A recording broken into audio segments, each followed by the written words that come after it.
Ask Mufti Tariq Masood. نماز یا کسی اور عبادت کے بعد یہ کہنا کہ اس کا ثواب حضور صلی اللہ علیہ وسلم کے صدقے، کیا ایسا کہنا صحیح ہے؟ اسلاف سے یہ الفاظ ثابت نہیں ہے، اس لیے الفاظ سے اجتناب کرنا چاہیے۔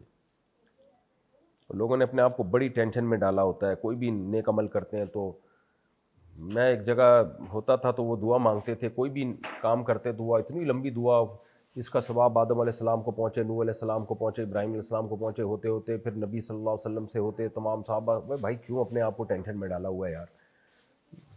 نیک عمل کرو، اللہ سے قبولیت کی دعا مانگو، بس کافی ہے اتنا۔